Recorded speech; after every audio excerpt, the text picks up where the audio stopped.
बंधुगण आज आम मैंने जाना देसी स्टाइल रे बिरियानी हैदराबादी दम बिरियानी परिका मजा आसी जाऊँगी। बंधुगण आज आम मैंने जाना देसी स्टाइल रे बिरियानी केमिति करेंगे।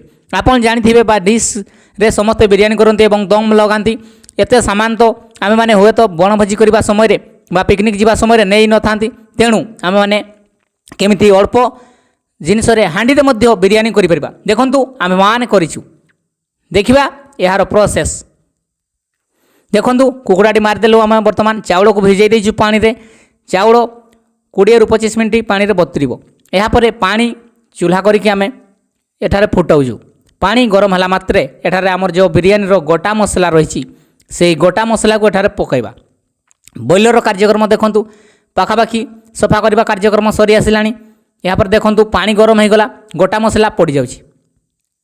गोटा मसला सब पकई दिगला। यापर ताको पुणी फुटाଯିब। फुटीगला परे आपन हुए तो यही गोटा मसला गुड़ा को पाखे करदे। देखु यह मांस उपर समस्त प्रकार मसला बिरियानी मसला हल्दी लंका पाउडर धनिया चिकेन मसला गरम मसला समस्त प्रकार पाउडर एवं लुण आउ तेल किछि देकी ताकू फेंटी दिया जाउछि। तापर याकू फेंटी सारा पर अति कम रे आधा घंटा रु 45 मिनट घोड़ाई दियंतु। तापर ताकू बिरियानी प्रस्तुत पाई किपर बिरियानी हेब से विषय जानिबा। एबे आमे फेंटी देलु समस्त मसला देकी एठारे एवं एई जो छोटरे देखुचंती आमे जो रहीगला छाती पीस एवं तार बेक से गुडी को आमे एगुडा को पकोड़ा करबा पाई किछि मांस पीस गुडा छोट छोट काटिकी नै जाइछु। कारण बिरियानी हो लेट हेबो आमे से समय भितरे ए पकोड़ार मजा उठाई पारिबा। तेणु पकोड़ा टिके करि दउछु। लुण आपणकर आवश्यकता हिसाब रे दियंतु।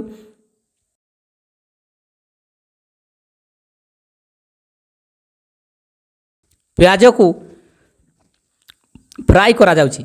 एताको मांस कषिबा समय बा बिरियानी रो ऊपर दिया जिवो। नाल नाल हो गला तेणु ताकू ओल्हे गोटे चौपती रे रखा होछि। एवं पानी फुटी गलानी चाउल पकाइबार समय हो गला तेणु कि चाउल पका जाउछि। आम जो चाउल आपन देखिथिले सेटारे भिजैथिलु ताकू भल भाबरे धोईकी ताकू पानी फुटीगला पका होछि। धीरे धीरे चाउल पकांतु भल भाबरे धुवंतु। कारण चाउल को रखिबा पई विभिन्न प्रकार देखंतु किछ समय गला 25 मिनिट पर आमर बिरियानी जो राइस थिला ता वर्तमान हो गलानी। अल्प समय पर ताकू उल्हाइबा एवं ता जो पेज अच्छी बा पानी अच्छी ताकू निगाड़ी देबा एवं ताकू गोटे जगार रखिबा। देखंतु वर्तमान से जो कड़ाई हांडीटा नहीं थलो आमे से हांडी रू बिरियानी भात सब बाहर कर देइछु एवं तेल नहीं कि आमे मांस गुडी को हल्का टिके कषा कर दउछु। कारण आमे जदि डिश नहीं थांते एवं प्लेट नहीं थांते ताकू दम लगाई थांते एटा तो दम लगाइबार व्यवस्था हो परिबो नै। तेणु को हल्का ताकू 50% सीझी गला परे आमे बिरियानी रो जो रही भात गुड़िक ता ऊपर देबा एवं ताकू दम लगाइबा। पकोड़ा सेपटे बना चलची पकोड़ार मजा मध्य नौजंती।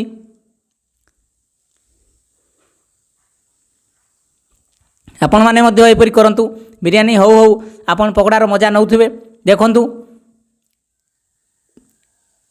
15 मिनिट पर आमर मांस कषा हो गला 50% सीझी गला। एबे आमे ता ऊपर कोन करबा से राइस गुड़िक देई देबा। सब राइस दे सारा पर सब चाउल जो भात करथिलु से गुड़ी को दे दिया होची। ताको आमे तो अधिक सामान आनि नथलु प्रथम रो ही कहिछि। तेणु आमे गोटे नुआ बैग को धोईकी सेथिरे ढाली देथिलु एवं तळे कोणा कर देथिलु। देखंतु सब दे सारा पर ता ऊपर प्याज धनिया पत्तर दे सारा पर ताको गोटे पत्थर टिए ता ऊपर रखि दिया आछि एवं हल्का हल्का फ्लेम तथा हल्का निया दिया जाउछि।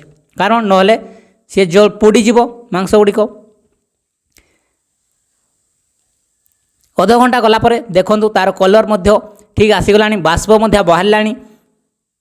ए बिरियानी पई झोल जो तैयारी हुए अल्प मांस नहीं कि आमे गोटे झोल मध्य तैयारी करछु देसी स्टाइल रे।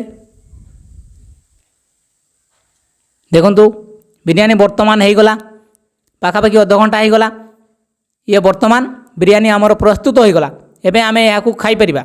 आपण माने मध्य देखंतु बिरियानी को आमे वर्तमान गोटे जगार ढाड़िलु बड़ ପ୍ଲେଟ୍ରେ ପିସ୍ ଗୁଡ଼ିକ ମଧ୍ୟ ବଢ଼ିଆ ଦେଖାଯାଉଛି।